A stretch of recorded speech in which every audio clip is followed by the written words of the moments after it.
much. Assalamu alaikum, sat sri akal, namaste, and hello. Welcome to our 2021 International Women's Day #Choose to Challenge. My name's Amina, and I'm the CEO of the Asian Resource Centre of Croydon. Thank you for joining us this afternoon. It is afternoon. And just to make you aware, before we start our meetings, we always like to do a little bit of housekeeping. The meeting is being recorded and will be uploaded to all our online platforms. So please turn off your video if you feel uncomfortable with being recorded.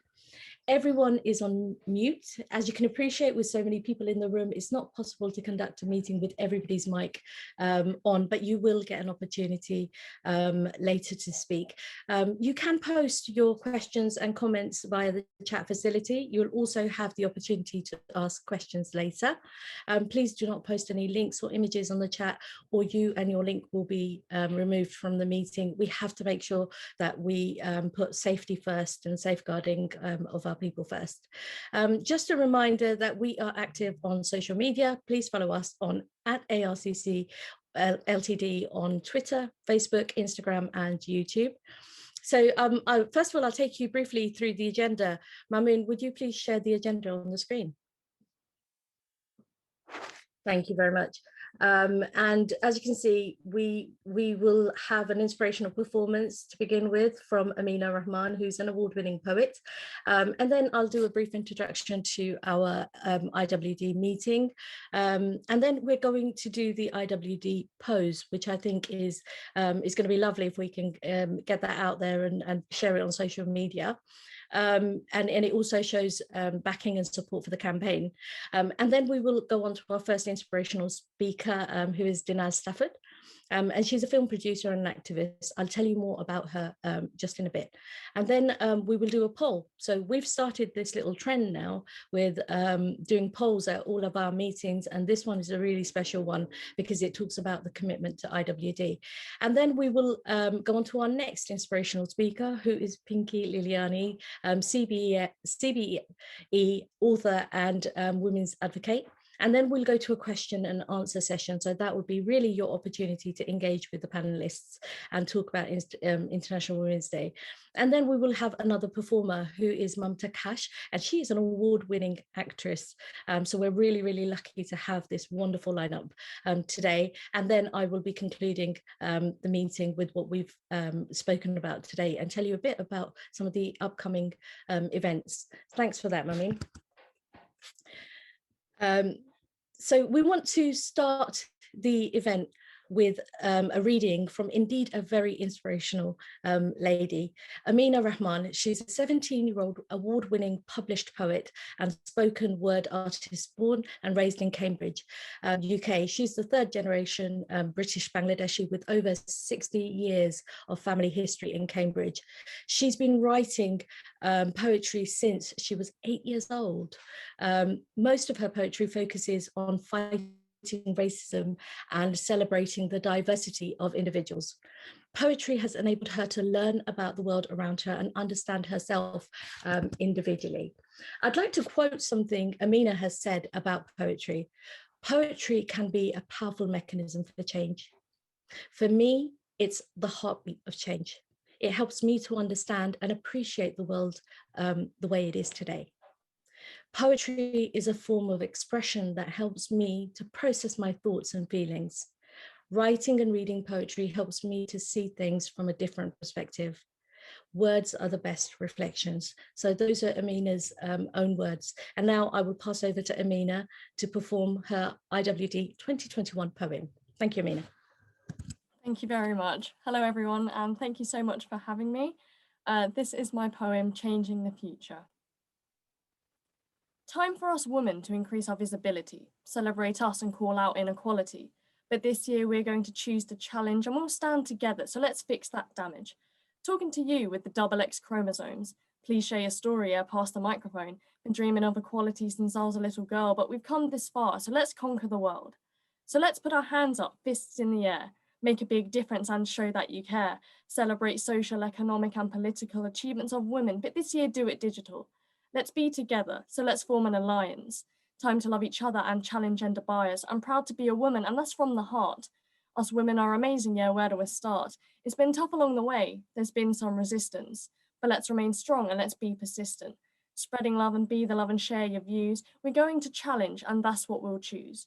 We're changing the future so we can say I can, not just for every woman, but for also every man. We're coming together to make a difference and fight for what's good for our system. Remember, let's fight and let's clear the cliches. From me to you, a happy Women's Day. Thank you. Thank you so much, Amina. That was brilliant. Thank you so much.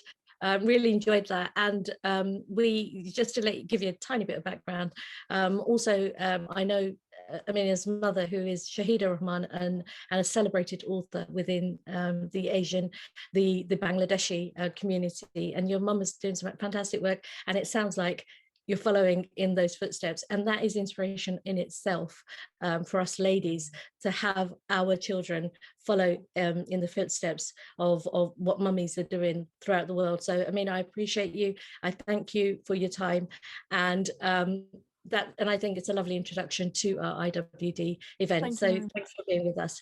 I know you've got to go shortly, but thank you very much. So just to give you a quick intro, our members and our community will be aware that International Women's Day has been a highlight in the ARCC calendar, and under different circumstances, we would ordinarily be celebrating face-to-face with over 100 people in the room, networking, listening to our inspirational speakers, enjoying live performances, and eating great food, which is the most important thing when you go to an Asian gathering. But I'm glad that nonetheless we're still able to celebrate it, so be it online. And it sounds like we've got quite a good gathering here already. I think my colleague said we had more than 70 people in the room already. So a little bit of background about the event. International Women's Day, the 8th of March, is a global day celebrated and celebrating the social, economic, cultural and political achievements of women. The day also marks a call to action for accelerating women's equality. IWD has occurred for well over a century, with the first IWD gathering in 1911, supported by over 1 million people. Today, IWD belongs to all groups collectively everywhere. IWD is not a country, group or organization specific. The Me Too movement, gender pay reporting, and growing pressure from society at large to shift towards equal pay, and that has propelled the gender equality conversation up the business agenda too.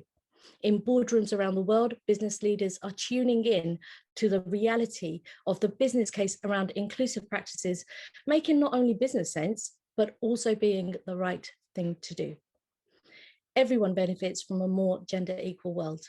Women in full employment leads to better inclusion and diversity of thought, and gains both economic and social that come from that.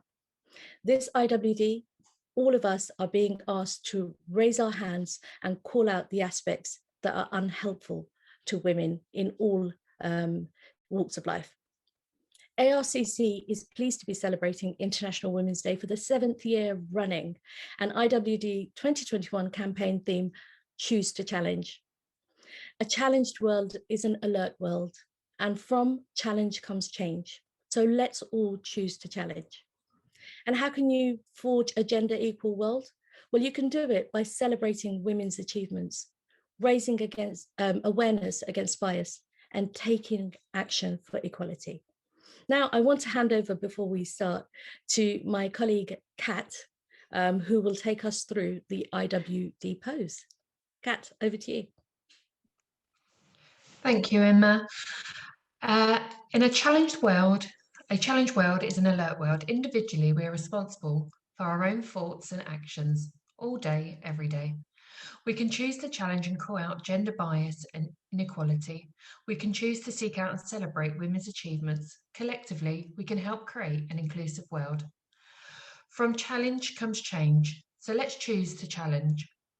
Here is how ARCC and BLBG have chosen to challenge. Now, if everyone in the call could have their cameras on for this, if you're happy to do so, and do the pose, which is International Women's Day 2021, hashtag choose to challenge. So raise your hands up and put them beside you and choose to challenge. Fantastic.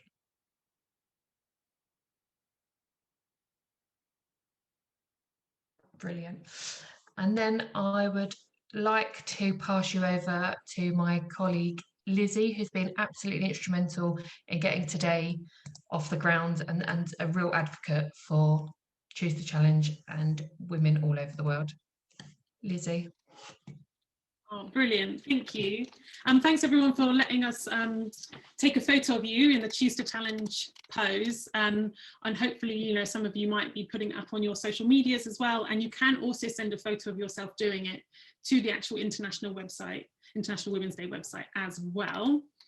So I am really, really honoured and excited to introduce our first speaker today. So she's a good friend of mine and she's an inspirational lady, Denis Stafford. And Denis grew up in India, and after getting her master's degree in psychology in the USA, she worked in the film industry and community development around the world. Denis is now focused on AV shows, film and art projects within the UK. After the success of Salam Bombay, Denis helped to start the Salam Balak Trust in order to provide individualized programs of development for street children in Mumbai. And since 1989, the trust has grown to incorporate shelter, education, creative activities, sports, and career projects. And Denis was involved with the Bombay chapter since its inception and gave up her trusteeship after 2014. Recently, Denis was the casting director for the incredible Disney movie, Queen of Katwe. And Queen of Katwe was the impetus for Denis to become involved in the Sasoya Undugu Dance Academy to benefit children in the slums of Kampala, Uganda. So it is my pleasure, Denis, if you'd like to go ahead and do your beautiful presentation for us today, we'd be delighted. Thank you. Thank you so much. I'd like to begin by thanking ARCC for having me come and speak on this International Women's Day on Choose to Challenge. It gives me an opportunity to thank my mum, who chose to challenge the male patriarchal status quo and left and returned to India after an unhappy marriage and raised 4 children as a single mum. So Mum, if you're watching this, hats off to you. I think women all over the world, not only in Asia, have to challenge. And not only do we have to challenge inequalities, but we also have to rise to the challenge of meeting our potential. It doesn't mean that one forgets about being a caring woman, because we are all by nature caring and nurturing people. And this is very essential in the modern world with the modern vagaries of life, and especially in these uncertain times. But it does mean we have to challenge stereotypes which belittle the position of women in society. And time and again, we see that if given a chance, women will rise up and excel, as they should. As Timothy Leary once said, that women who strive to be equal to men lack ambition. Women are used to multitasking. Women are used to being nurturing to their children. But if anybody comes and is a danger to their family, they turn into tigresses and challenge. My own personal journey, where I learned to challenge the system, began when I was at university in the United States. After I finished my master's, I did my first job with violent, emotionally disturbed kids in the state of North Carolina. On discovering corruption in the government, I discussed it with my colleagues, and they explained to me that if you made any complaint, you would lose your job and you would never be able to work in the mental health system again. And not being from the States and being from India, it meant that I could be their voice, and I could be the author of a document that we then sent to the federal court system complaining about what was happening. It was quite scary, and I did land up getting fired before it was complete. I was only 23 years old. But a couple of months later, when I was temping one day in an office in New York, the phone rang, and it was the authorities calling to say that the federal court had ruled in our favor and had said there was corruption in the system, and that the whole system had been handed over to the Johns Hopkins University in order to carry on work in an efficient and good manner. So I was quite amazed and very thrilled. I was also a bit surprised that they managed to call me, and I said to them, "How did you find me?" And he laughed and he said, "Well, miss, we are the FBI." So it was an example for me of challenging the system and actually coming up on top, being able to make a difference. And the friends that I made then, all those years ago, are still my friends today, because we knew that we had done something that meant something very important to the state of North Carolina. I returned to India, and when I began working with Meera Nair on Salam Bombay, Meera Nair, if anybody was to choose to challenge, it's her. She's always challenging the status quo. She's always raising her voice.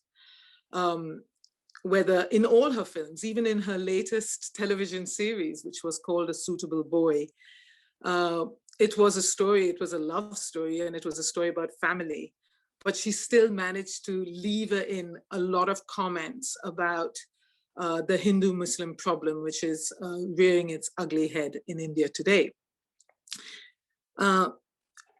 Anyway, when we made the film, it was about prostitution, and it was about drug addiction, it was about police corruption, exploitation.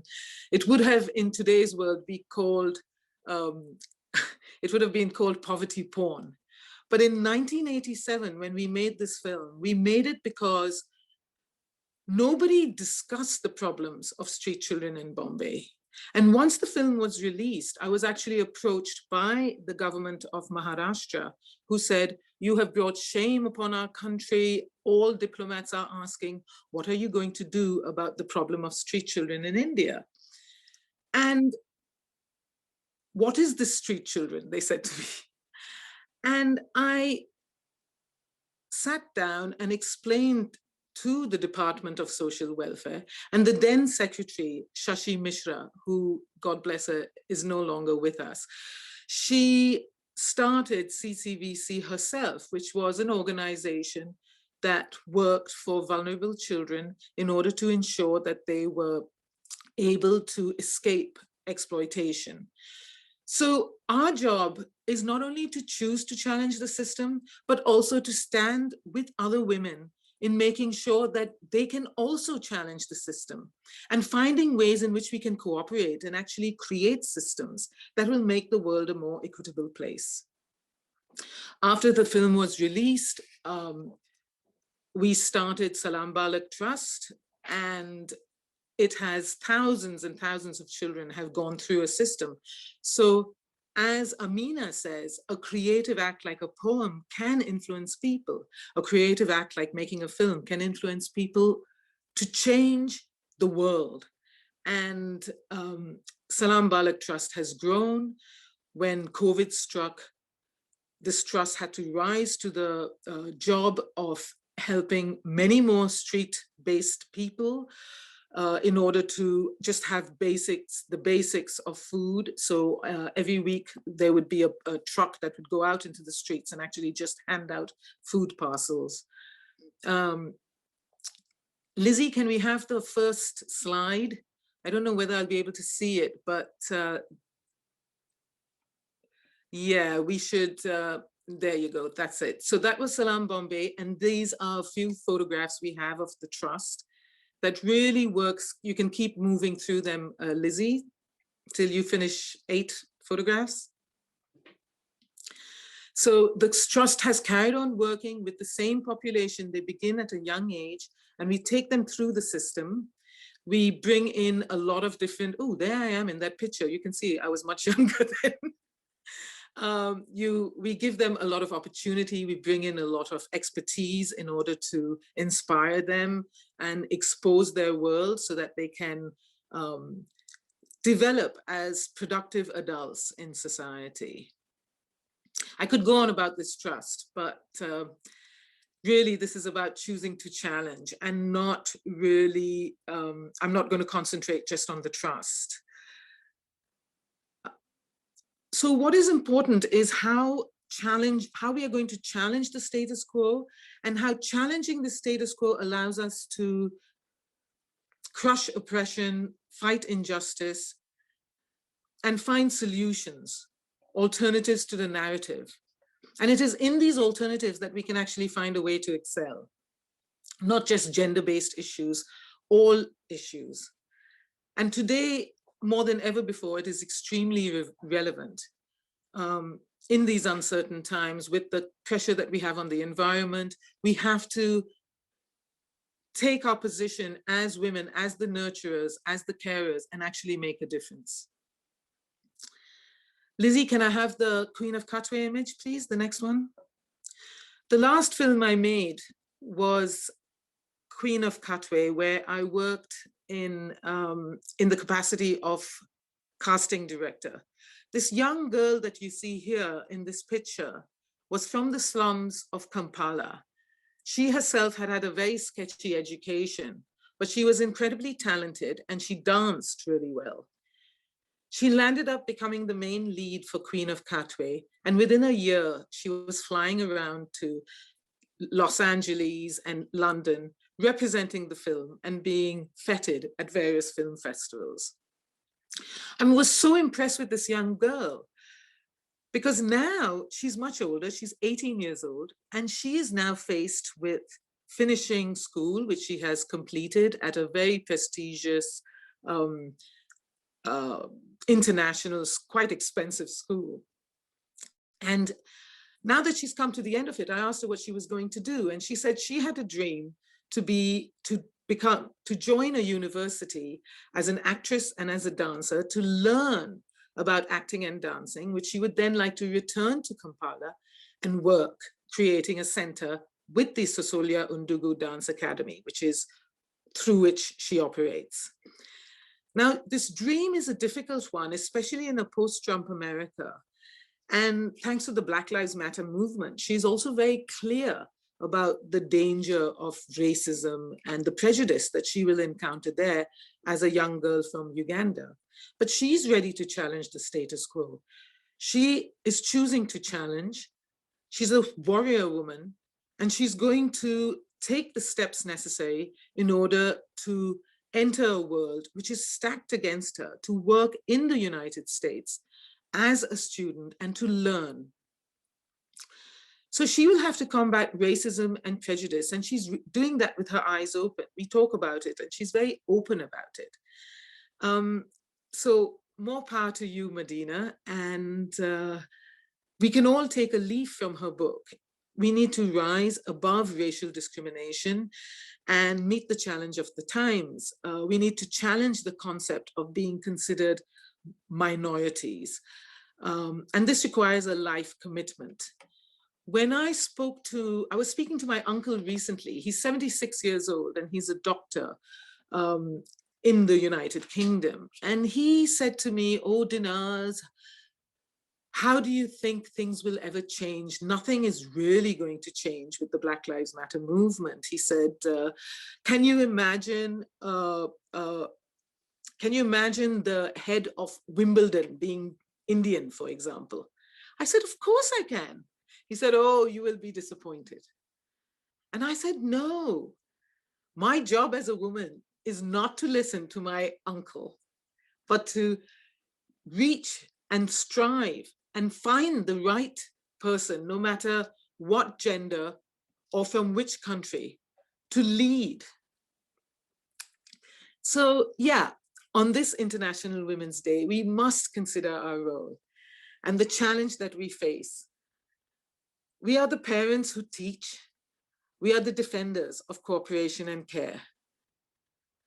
This is our role, and we have to make sure that gender structures do not prevent us from reaching our full potential. We have to keep an eye out. Sure, we have to warn men not to bully, not to control, not to abuse. But then what? When can we reach the point where we acknowledge our men and thank them for being of some use on our journey? Thank them for being a friend. Thank them for holding the children when we are too busy or on Zoom calls to do so. Thank them for fighting in our corner. In 2004, I made a film called Still the Children Are Here. Lizzie, if we can have the last slide. It was about the Garo tribals. They are a community in the northeast of India. They're matrilineal. So the clan lines go through the women, and the women own the land. The two matriarchs of the story, who had two large families below them, here you can see the two of them, they were talking to me about rice growing and about what they did and about worshiping. They actually worshipped rice and are responsible for the diversity of rice in the gene pool, and it's very important to scientists who work in rice. So these two old women were sitting and smoking, and one of them said to me, you know, without a man, we are nothing. And the other woman said, yes, you know, without a man, we are nothing. I was quite taken aback. Here we were, it was a matrilineal society, and they kept saying, without a man, we are nothing. I said, what do you mean? I was quite outraged. Well, they said, you need a man to build a house, to help in the fields, to carry the bamboo, to work for you. Without a man, we are nothing. So women who are in control had this level of assuredness so that they could honestly comprehend the interdependent relationship that they had with their men. And that was a lesson for me, because it allowed me to appreciate that in our quest for our equality and in our quest to be considered as equal or as women in our own right, we should not forget what the role that men have in this story. Since we're on the subject of gender, I'd like to also point out that in today's time, gender fluidity is a good thing. I'm very pleased at all the changes that have happened as far as the concepts of masculinity and femininity is concerned. I can honestly say that although I'm a curvaceous woman, I'm honestly very masculine, and my husband has many feminine traits, and this is a good thing. So really, we have to learn to accept that it's only cooperation and honest dialogue with all folk that we can rise to the challenge of these times. Times that are environmentally challenging, technologically challenging, and very emotionally trying. And so I'll end my little talk with a refrain that we used when we were making Salam Bombay in Bombay Hindi. It was Jo Dara Wo Mara, which means if you are scared, you are already dead. Jo Dara Wo Mara. In these COVID times, it's a very important message that we all take with us. Do not be scared, rise to the challenge, and move ahead. It's a time of change, but life is exciting. So thank you very much. I'll take questions at the end. Thank you so much, Denis. Thank you so much for joining us and sharing with us today. There will actually be a chance for everyone to ask questions to all of our panelists a little bit later after we've heard from another speaker. But just before then, we're going to run a quick poll about the commitment that you can make to choose to challenge bias in the workplace. I'm Lauren from Big Local Broad Green, and I just want to talk a little bit about how bias is holding women back in the workplace, and it's up to each of us to challenge it. So the International Women's Day website shares a statistic that 73% of women experience bias at work, but yet less than a third of employees are able to recognise bias when they see it. So whether it's deliberate or unconscious, bias makes it harder for women to get hired, to get promoted, and negatively impacts their day-to-day work experiences. But by learning to recognise and choosing to challenge bias, we can create a fairer and more inclusive workplace for us all. And that is one of the reasons why we at Big Local Broad Green and Asian Resource Centre choose to support the International Women's Day 2021 initiative to choose to challenge bias. We are committed to supporting organisations, their employees, managers, leaders to push back against bias and inequity every day, because from challenge comes change. So what are you going to do to help? So Mamoon, please, will you quickly share the Zoom poll? And I want everybody to carefully consider this question. You're only allowed to pick one of the answers. The question is, what action can I take to help forge a more gender equal world? And I'll read out each one. I will call it out when I see or hear gender stereotypes or bias. I will boycott products where advertising stereotypes women. I will take children or friends to women's sporting matches. I'll buy from women-owned businesses more. I'll donate time or resource to a women's charity or initiative. I'll question and challenge all male speaker panels. I'll mentor a woman and help her to build her networks. I'll fly the flag for women amongst family and friends. I'll listen more openly to everyone of all genders. And lastly, I'll notice gender representation on boards of directors. Now, I actually can't see how many people have voted, and maybe it's because I'm accessing from an iPad. So I'm going to have to ask somebody else to guide me that can see how many people have or have not voted yet. Yes, I can do that, Lauren. So 38% of you have voted so far.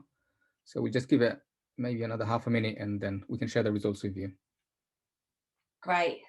It is tricky just to have to choose one. Sometimes there's a temptation there to say, yeah, I can do all of that. But yeah, choose the one that you think you're most likely to be able to go away today and actually be able to achieve. Are we nearly there? We're just over 50%. I think people are reading the questions very carefully and making their selections. So we'll give it a few more seconds. Okay. Or maybe they've gone off to make a cup of tea because it was me speaking rather than one of our fantastic speakers for today.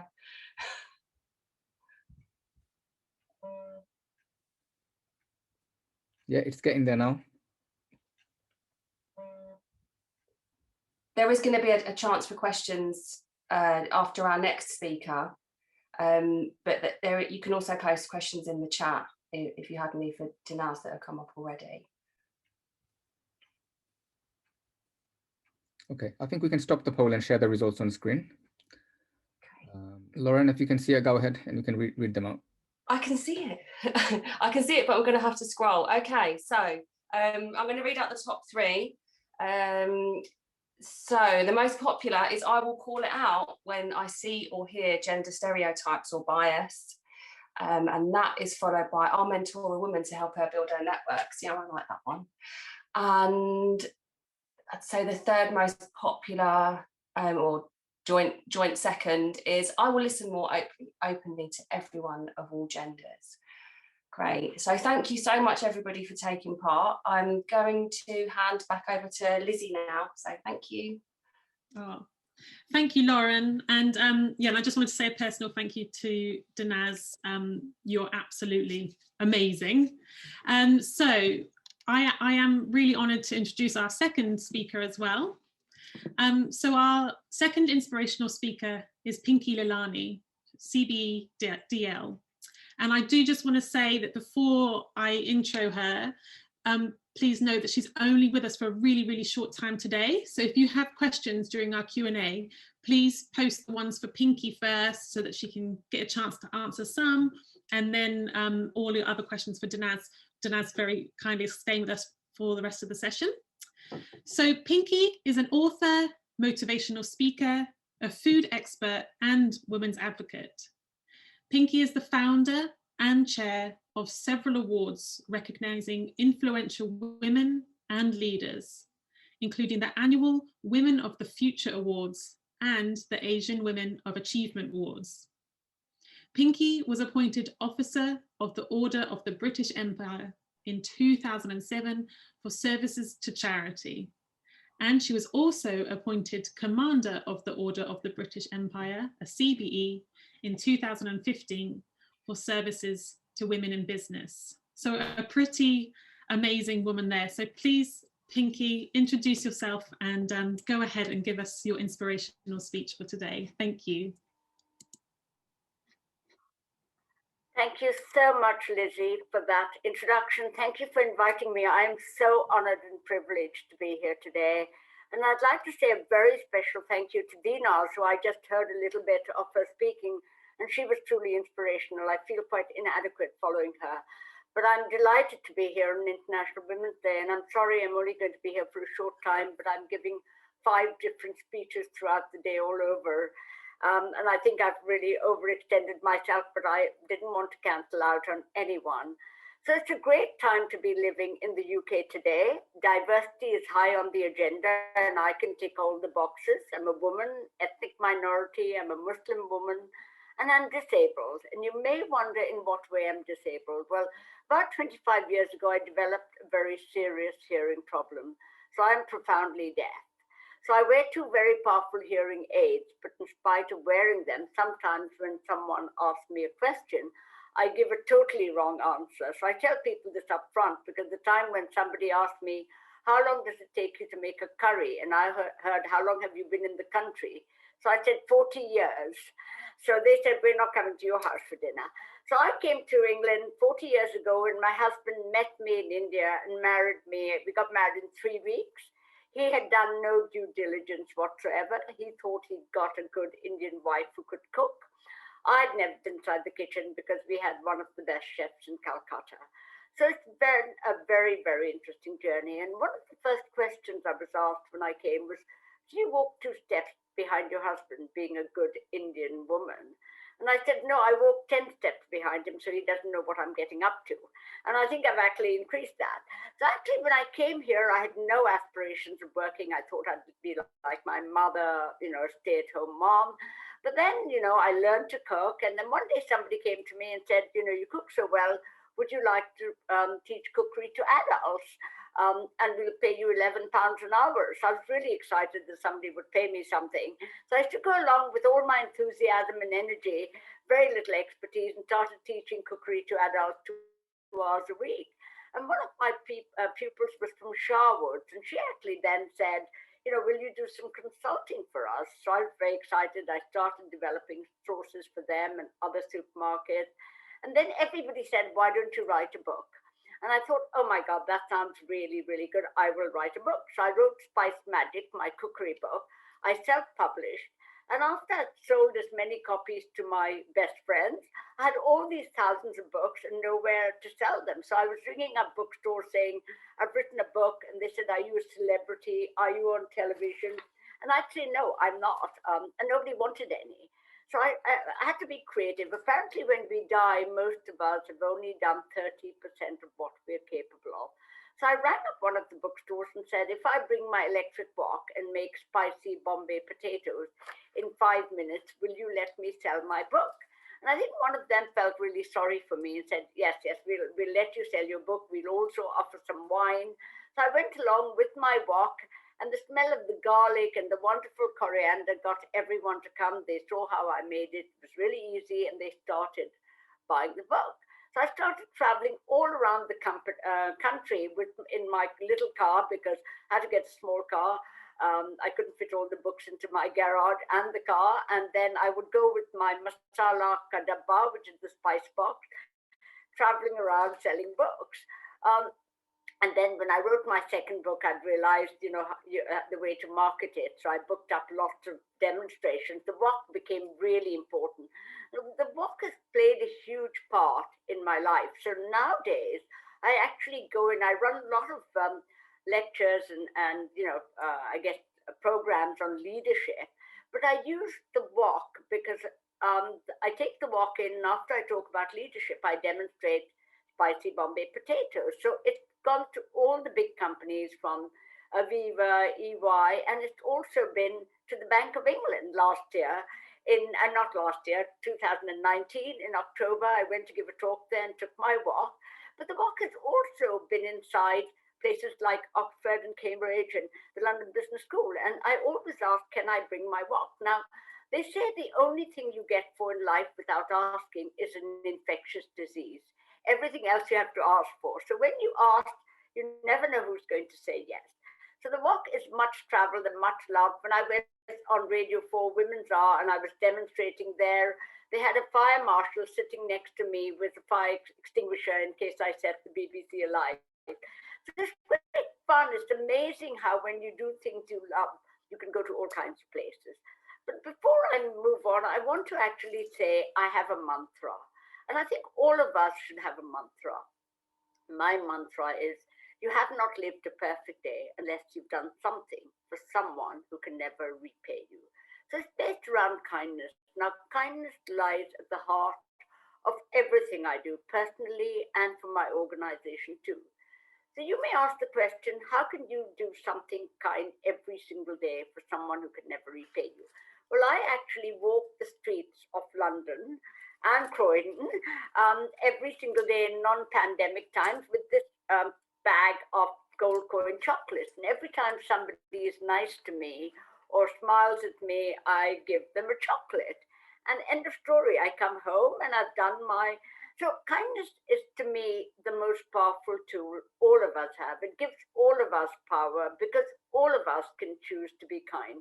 We can't choose how somebody else will treat us, what our success will be. And I want to say, when kindness is the currency, then we are all millionaires. And people can turn around and say, well, kindness is a soft skill. If you're kind, people will think you're soft and it's just not really. And I think leaders need to be kind. So I put my money where my mouth was. And 3 years ago, I launched Kindness and Leadership, 50 Leading Lights.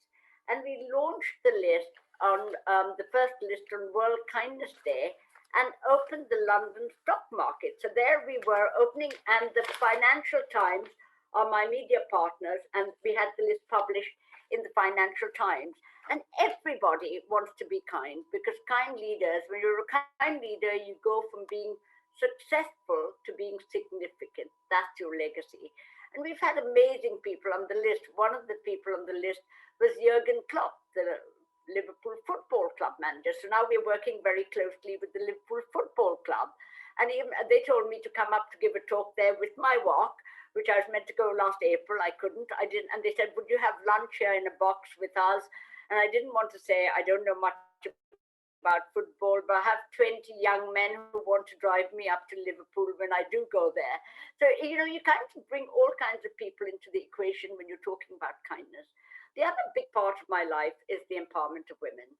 And when I first came here, I was meeting amazing Asian women, and everybody thought they stay at home and fry onion bhajiyas. But the women I was meeting were like fiery, feisty, really amazing. So I decided to set up the Asian Women of Achievement Awards, and that was 1999. And I didn't know how I was going to do it, but I think when you commit yourself, then providence moves too. So I started again, you know, you walking around London asking people if they will join the awards. And then Mrs. Blair, Tony Blair was, you know, the Prime Minister, and everybody said you should invite Sherry Blair to come. So I actually rang up Downing Street and said, would Mrs. Blair like to come to our awards? Expecting them to say no, but they said yes. So then I asked the next question. I said, will she wear an Indian outfit? And they said, well, she doesn't have any. If you can, you know, bring some, maybe she can wear one of them. So I rang up my mother in Calcutta and said, send me some outfits. I'm going to Downing Street with them. And so I went off there and she wore one of the outfits. It was in all the papers. She became our patron. And we have discovered the most amazing Asian women through our awards, people that you wouldn't have. Yet obviously, we've had people like Mishal Hussain and Mira Sayal and, you know, people like Riz Latif. But there's some stories that aren't in the public domain, like Annie Zaidi. She wears a hijab and she's a football coach. Vicky Trudell is an Asian half Malaysian, half English, who's the British ambassador to Australia just now. We have somebody like Emily Benn, who's the youngest person ever to be chosen to stand for Parliament. We have Serena Kern, who's at the Bank of England. She's a lawyer, but she's a musician. We have some amazing, amazing stories. So we've discovered that. And then I went off to set the Women of the Future Awards, which is an award program for women under 35 of all backgrounds. And again, there we've discovered phenomenal stories. 2 weeks ago, Scarlett Westbrook, who's 16, won our award, and she has plaques. She's 16 years old. She's the youngest person in the world to have an A-level in government studies. And we had a meeting with her, Zoom call, when we were giving the awards. We had a breakout room with the Countess of Wessex, who is our global ambassador. And I told this young girl, would you like to say something to Her Royal Highness? And I thought she probably won't say anything. She's 16 years old. She just launched into how she is writing a sustainability manifesto as a student for the government. So we had, and after that, I felt totally inadequate. But we had these amazing women that we're giving a platform to. We've set up a network for them. We have a summit, like a mini Davos. We have a school program with 70 schools where we actually send our role models to inspire schoolgirls, because a lot of girls will never have met a lawyer, will never have met an astrophysicist, so they wouldn't know what it's like. But we send our role models everywhere, and every year we host a program called 100 Sixth Formers to meet 100 women of achievement, and they can go around and talk to whoever they want. And so that is something that is very exciting at state and private schools. I work particularly with a school called the Mulberry School in Tower Hamlet, where we're doing a lot of great work, and those women are so inspirational. So, you know, then I actually also took the program global. 4 years ago, I went to Malaysia on a business delegation, and everybody said, why don't you bring the awards to Malaysia? And I said, that sounds really good. Let me see if we can. And, you know, when you commit yourself, then Providence moves too. And suddenly, a year later, we were hosting the program in Singapore for 11 countries in Southeast Asia. So now we have this global, you know, organization which actually gets women from, say, Cambodia and Myanmar, farmers from the Philippines with women here. And the kind of connections we've made are phenomenal. But why do I do this? And I think for me, shining a light on so many women don't have access, don't have a voice. We have to give them a voice. If we all get together, it's amazing what we can do. And I think, you know, the main thing really that I've learned through all these women is the importance of believing in yourself. No one can make you feel inferior without your consent. So that's very important.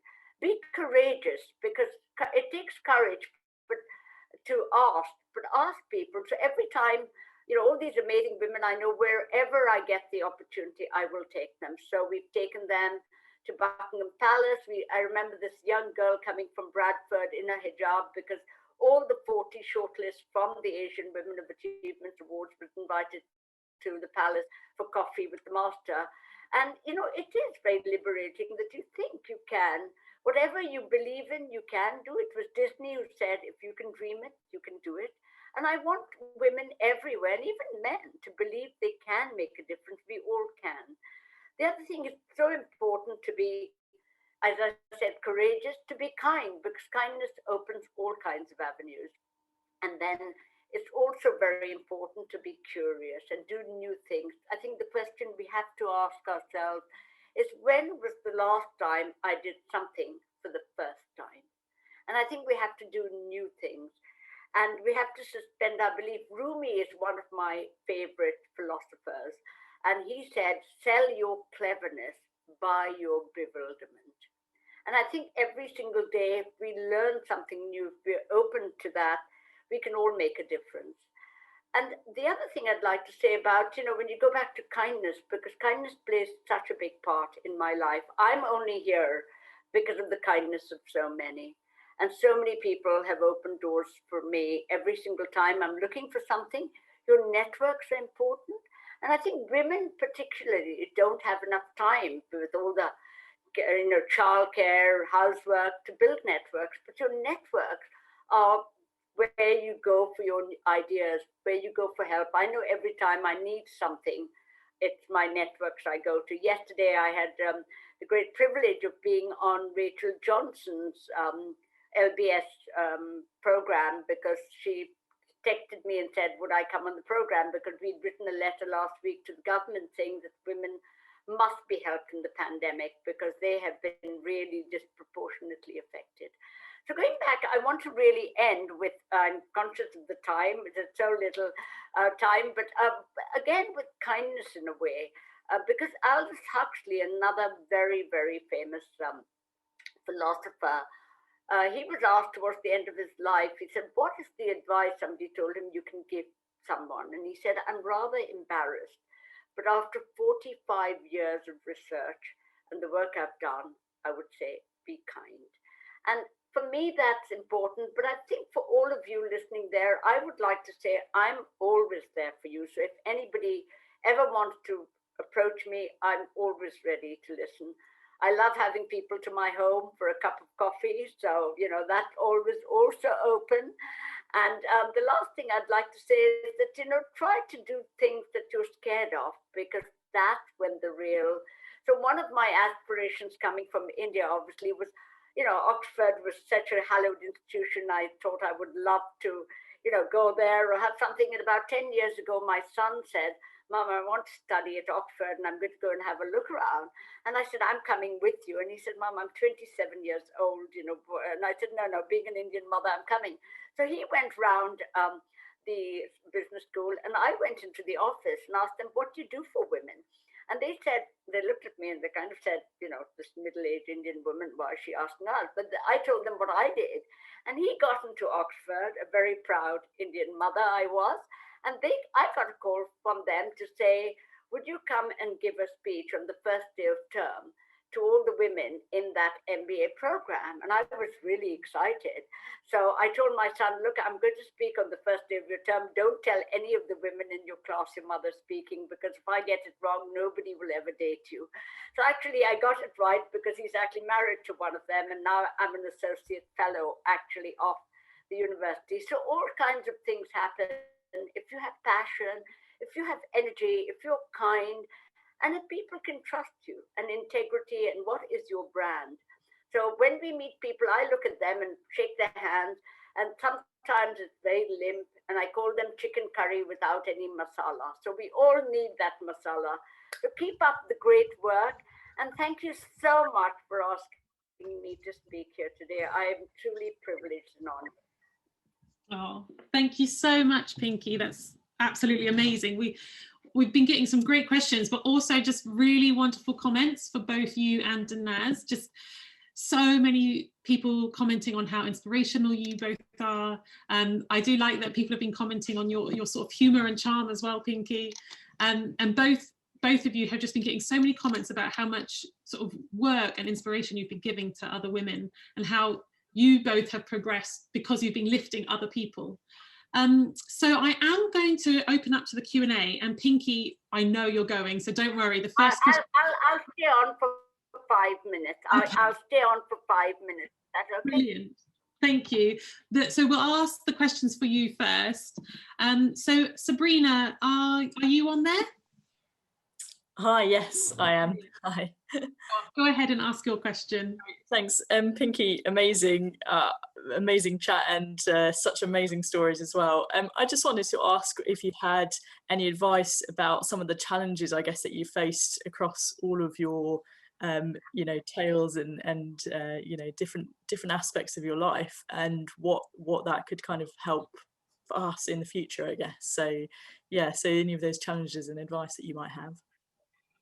Yes, lots of challenges. Obviously, my hearing is a big challenge because people don't realize, you know, so I have to be quite savvy about that. Yeah, and for me, running the organization I do, it's a for-profit organization. So we have to raise enough funding and, you know, enough money to pay everyone. And, you know, there are times when you really, you just don't know where to turn. And I think for me, part of my own philosophy of life is the answers come to you. I ask people, many challenges, you know, when I think, how am I ever going to, but again, it's all, you know, you know, if I can see further, it's because I stand on the shoulders of giants. So I think, people, all kinds of people have come to me, and people do let you down. But then something else comes up, and because I'm that much older than all of you, I've been around a long time, never give up. Because, if it doesn't happen, it happens for a reason why it hasn't happened. So never give up, and always try to look at the positive side. But whenever I'm feeling really despondent about something, I pick up the phone and talk to 5 other people. And that puts things in perspective for me. So people are my great way, my salvation, really. And can I just tell you also, Sabrina, it's really important to have networks that are very different. It's called The Strength of Weak Ties. So it's written by Mark Granovetter at Stanford. And if we go to the same people who are similar to ourselves, we're not going to learn that much. But it's people who are very different. And the other thing is Adam Grant is another fantastic writer. And he said if knowledge is power, then knowing what you don't know is wisdom. So I think we have to accept there are lots of things we don't know, and how do we learn more? So that curiosity piece. Okay. Oh, thank you so much. And thanks for your question, Sabrina, as well. So Philippa, I'm going to pass to you so you can ask your question you've put in the chat. Thank you. Hi, thank you. What a wonderful event so far, and thank you so much, Denis and Pinky. It's just fantastic to meet you in this setting, both of you. So my question is this, that I've heard several times, even just being here this morning, women saying when they hear of the fantastic things that other women are doing, that it makes them feel a bit inadequate. And actually, one of my friends who was also on earlier was messaging me exactly the same thing, almost as people were saying it. And I was thinking, well, what is it that gives us this default? That when we hear about the fabulous things that women are achieving, that we automatically think we ourselves haven't done enough.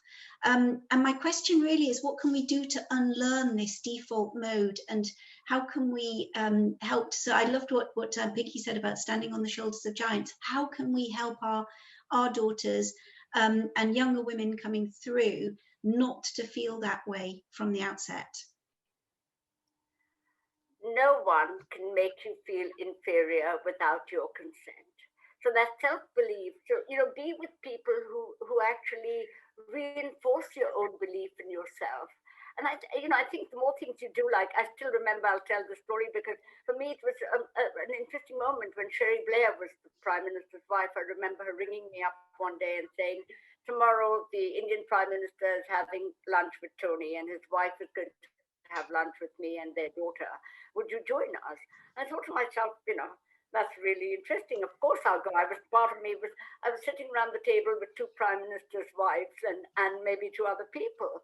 But I didn't feel I shouldn't belong. I think it's our own psyche that makes us feel that we should be there. I didn't ask to be there, I was invited. So you have to psych yourself up, be with people who believe in you, because that's really important. So, if you're ever doubting your self-belief, ring me up and I'm happy to kind of persuade you to believe in yourself. Denis, over to you. You're muted. There you go. Yes, I'd agree with you, Pinky. Thank you so much for a very inspirational talk. It's really buoyed me up myself. And I think that one of the things that has really helped me is a saying actually from the Rig Veda, that really we are all part of one whole. So everybody else's success is really your success.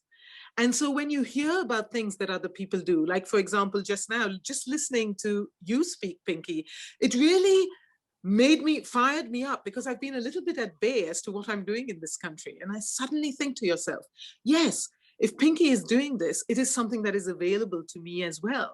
I think that many times my sister says to me, she says, oh, Denis, you're an over-empath. You're too empathic.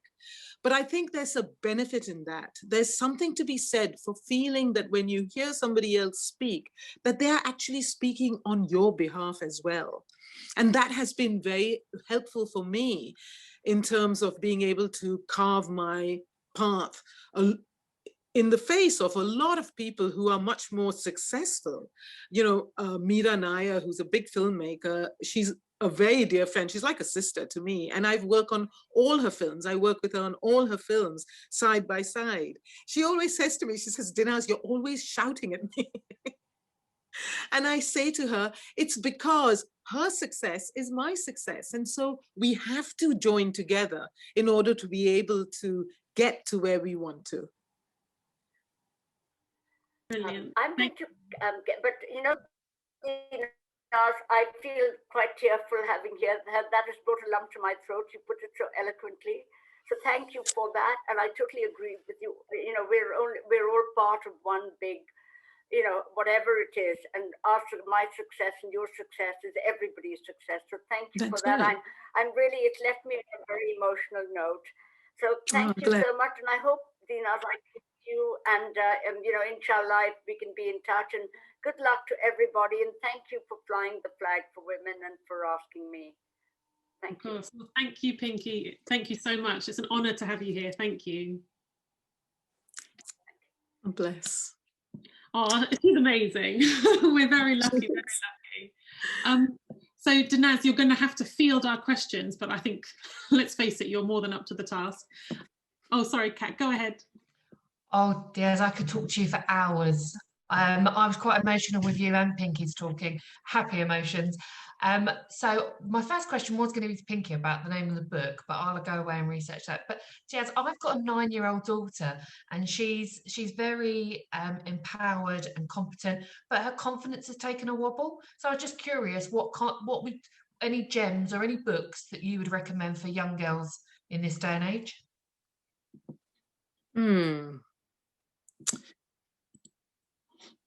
There's a book which has just been written by Lupita Nyong'o. It's called Sulwe, and she's just about to release it as an animated film. Just look it up. It's a children's book, and it's about realizing the special beauty about oneself. In the face of, for young women today, for young children today, they're surrounded by comparisons. And the school system has also created a very unhealthy atmosphere with young people in terms of making them feel that they're always being compared or whether they're in the right group or not. So I think that for young girls to be truly appreciated for what they are and what they're doing is essential.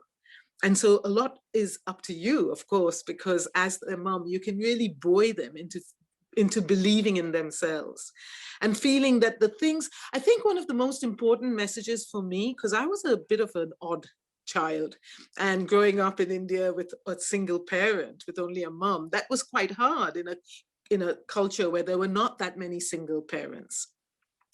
And I think that one of the things that really helped was to be accepted and encouraged to be odd and to be kind of reminded that being like everybody else is not always the best thing to be. I actually say to my daughter, she says, what does she say? You're weird. And I say, all the best people are. All the best people are weird. Yes, it's what makes us unique. I think that's the idea. I think in today's world, it's very important to remember that all the greatest innovations are done by people who are different and individualistic. And so the uniqueness of a person should not be, the tendency of society is to ask you to conform, but it is this uniqueness that allows you to shine. Love that, thank you. Thank you. I'm just going to pass to you, Emma, for your question. Thank you. And I had to ask a question because I've been inspired by women, so many different women in also my journey, and I'm sure as has every other woman in this room, and men too. So Denis, I wanted to ask you about, since you worked in the movie industry, in the glamour world, what role they have in empowering, the role of empowering women and gender equality. We know things like Me Too and other movements have come about that have spotlighted some of the some of the issues going on, what role that media can play. And also I want another, sorry Lizzie, I've got another question as well, another question about how you think the developing world is faring against the Western world when it comes to female empowerment. Thank you. Well, I think the media industry has a lot to, it can be blamed for a lot of social ills, especially in terms of the position of women. When I began working in Bollywood, the most common thing that would happen to me would be for a producer to say, who do you think you are? So who do you think you are? You know, and this was very indicative of the idea that women should not raise their head. The films that you saw put women in a particular place, especially in the Indian subcontinent, where the whole Bollywood film industry was based on sort of the tragic woman who at every turn was having her, a danger to her reputation and a chance of being raped and murdered. So it was very belittling for women. When I was growing up, it was very difficult to be a woman, especially a feisty woman. And so in recent years, there is a change. Currently, there is a move to give women more stronger roles.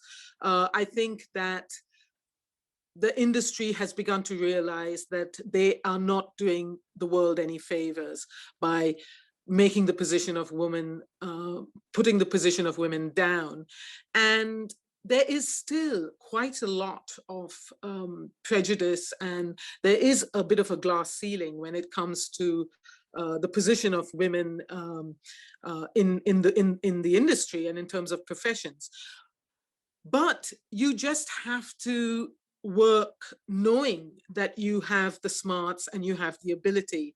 When I began working in the film business with Meera Nair, we were always known for our female-centric, for the fact that our crews were all filled with women. Except for the cinematographer, which we always found it was very difficult to get a male cinematographer.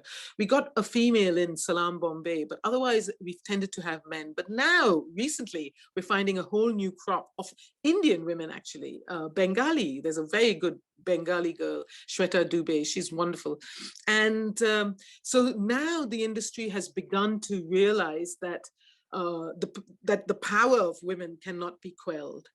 And I think that India does have, we cannot compare the developing world to the Western world.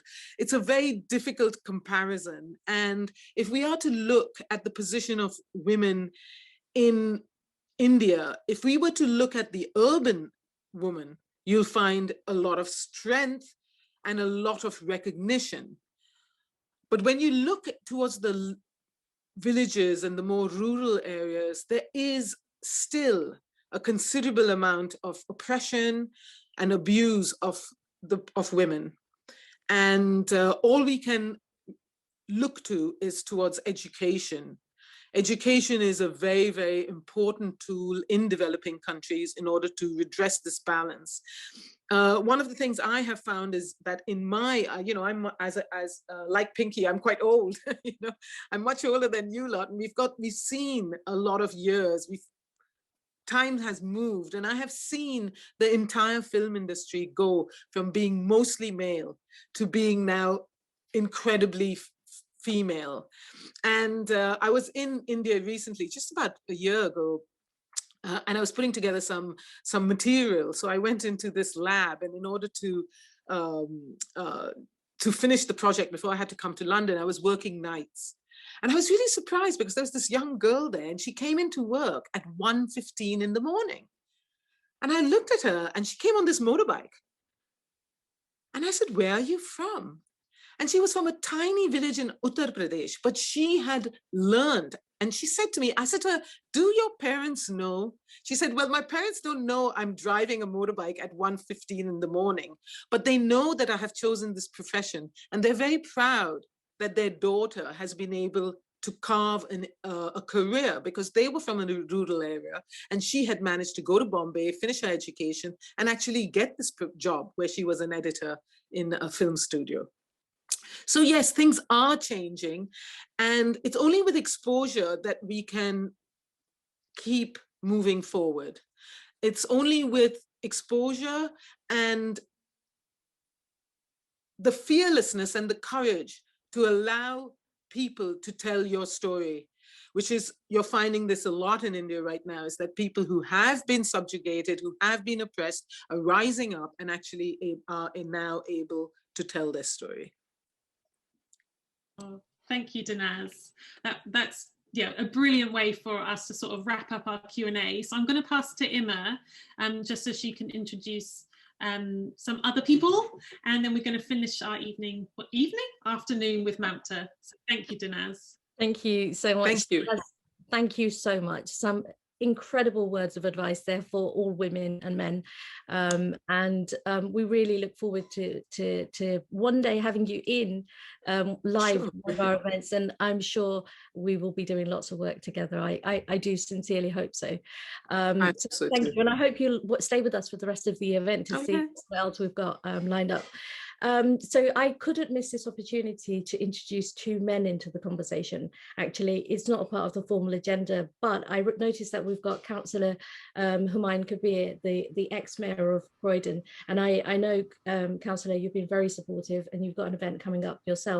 And I wanted to give you that opportunity to say a few words, if you will, about female empowerment and where you think men sit in a role. And then I will be introducing our chair, Mr. J. Patel, who will also be saying a few words of support, I hope, for women and how men can join in to the movement. So, Councillor Humayun Kabir, if I could pass to you first, please. Thank you, Emma. We've been celebrating International Women's Day, you mentioned, for the last 7 years. Now, a lot of work has gone, and I have noticed a lot of changes. I like to share, particularly with Denis, just the good news about Croydon.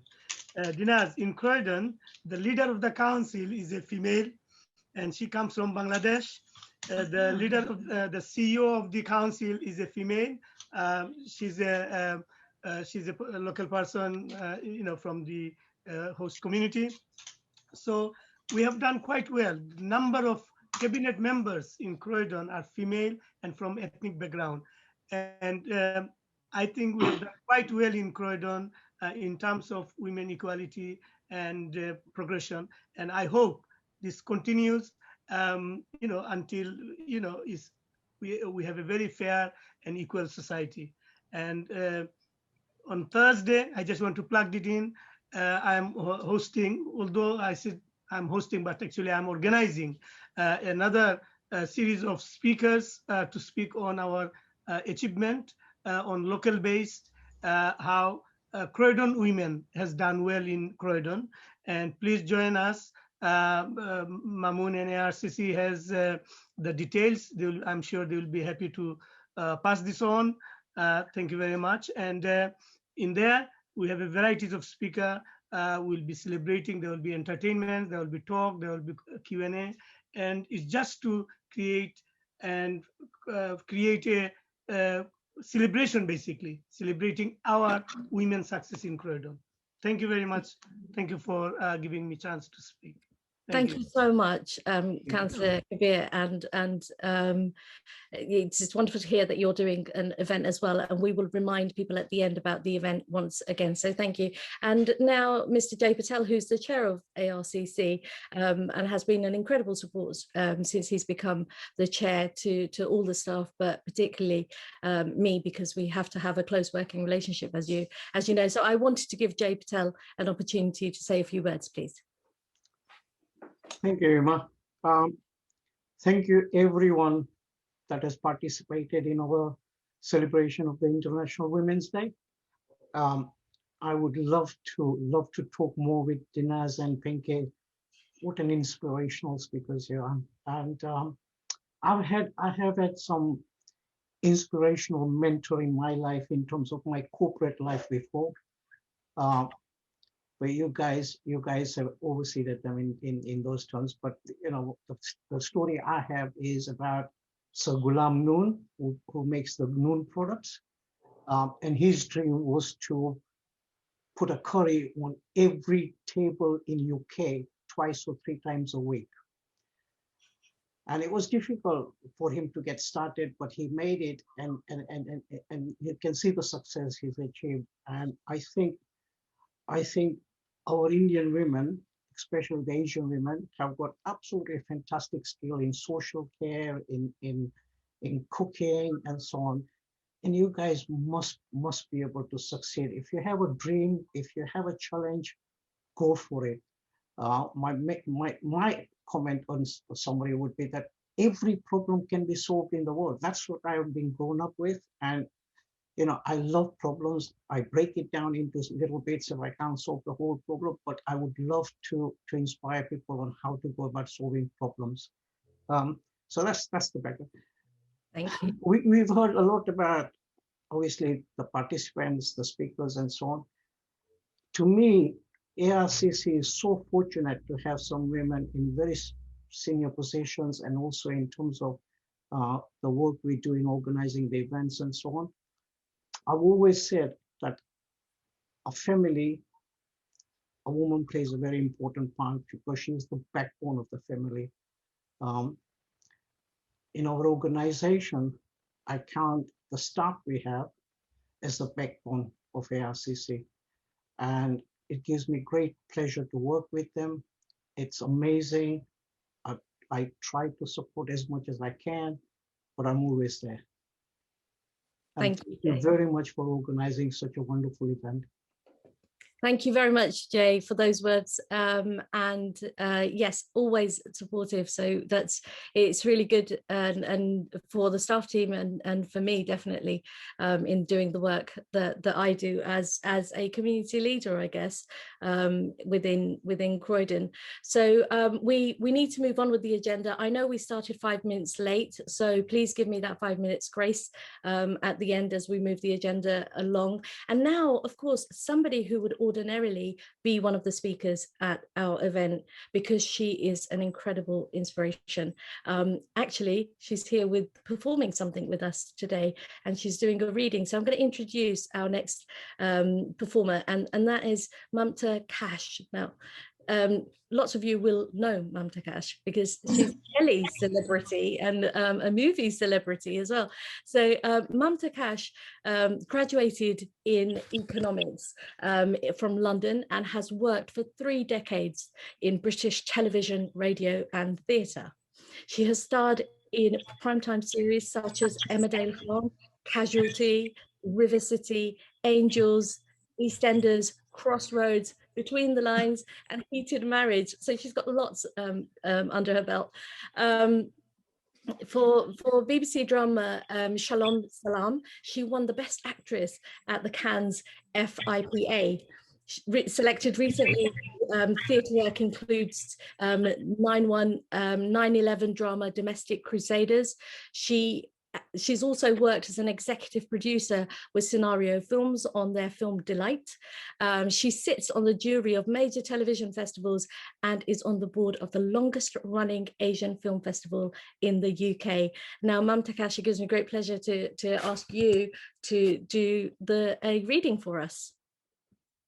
Hi, it's wonderful to be on this lovely day and share it with all of you. And we've heard some inspirational stories, some inspirational tips. That gives us, as women, hope that we can all go forward. And as women, we've all come a long way, but there's a long, long way to go. I speak from experience. I speak for millions of women who haven't got the kind of chances some of our speakers luckily have had. And the bias is not just work, not always, but it's also culturally in our Asian homes, where Asian women have to fight to do more, make their careers go forward besides being mums and wives. So, and I know these women fight very hard. I also know from an experience. So I will just read a few lines from a very young poet, Canadian, Rupi Kaur, and her message to all women who struggle to go forward, anyone who's weak who struggles to go forward is, if you were born with the weakness, fall. You were born with the strength to rise. And with that, I'd like to read a small poem, Still I Rise, by a wonderful American poet, Maya Angelou. And she says, you may write me down in history with your bitter, twisted lies. You may trod me in the very dirt, but still, like dust, I'll rise. Does my sassiness upset you? Why are you beset with gloom? 'Cause I walk like I've got oil wells pumping in my living room. Just the moons and like the suns, with the certainty of tides, just like hopes springing high, still I'll rise. Did you want to see me broken? Bowed head and lowered eyes, shoulders falling down like teardrops, weakened by my soulful cries. Does my haughtiness offend you? Don't you take it awful hard? 'Cause I laugh like I've got gold mines digging in my own backyard. You may shoot me with your words. You may cut me with your eyes. You may kill me with your hatefulness. But still, like air, I rise. Does my sexiness upset you? Does it come as a surprise that I dance like I've got diamonds meeting of my thighs? Out of the hut of history's shame I rise. Up from the past that's rooted in pain I rise.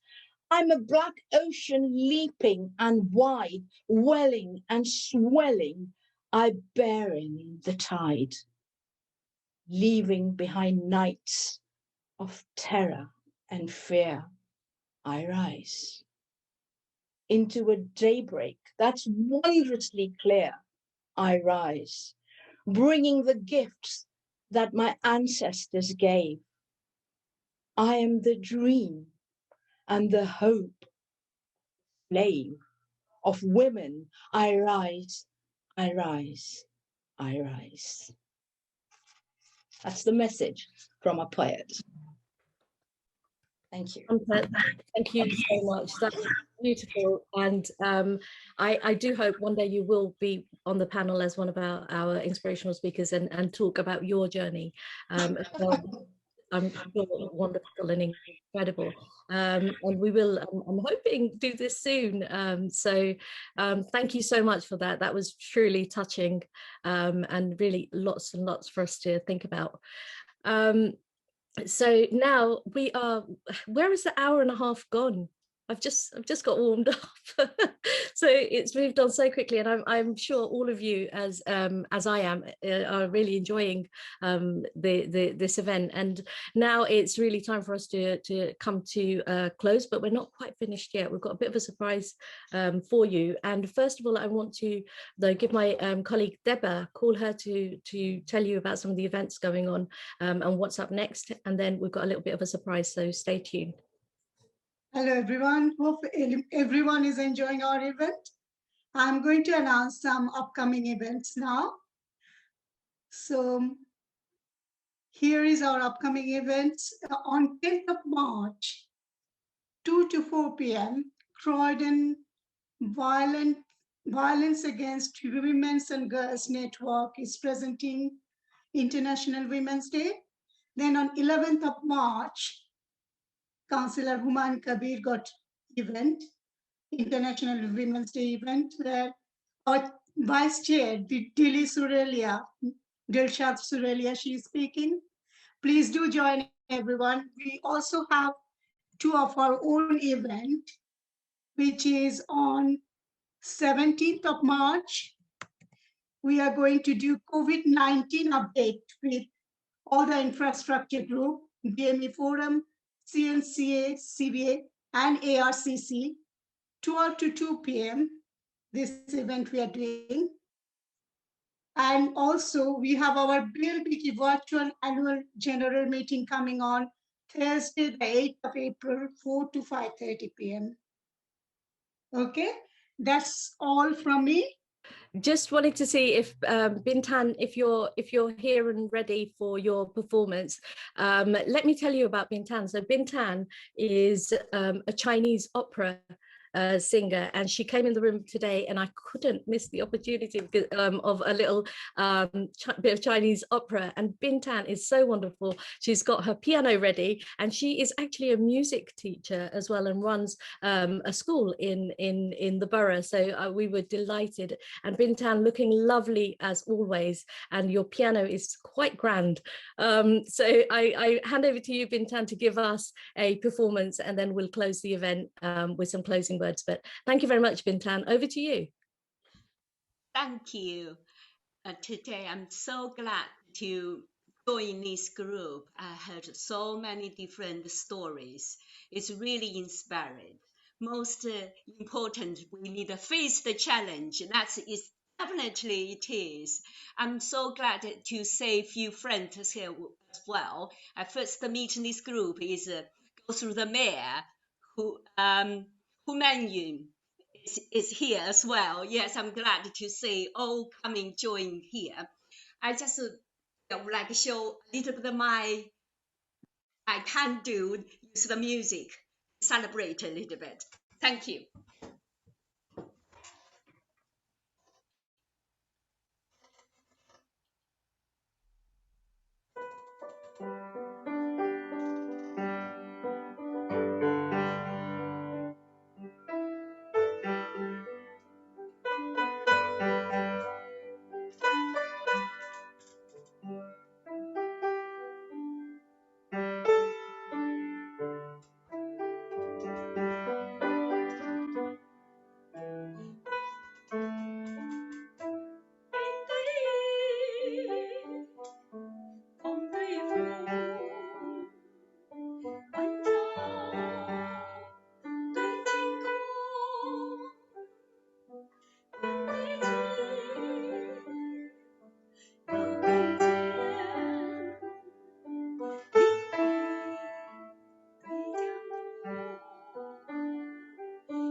She was once a true lover's one.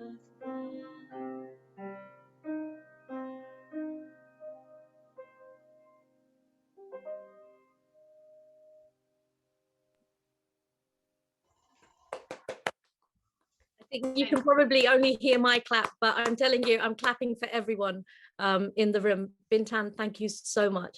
That was so beautiful, and what a wonderful note to end on. So, ladies and gentlemen, we've heard today from some truly inspirational speakers about their journey and their struggles and their challenges and their advice and wisdom for us on International Women's Day, and some real good practical steps as to how we can support women and support the gender equality agenda, and how we can all choose to challenge. It is a choice.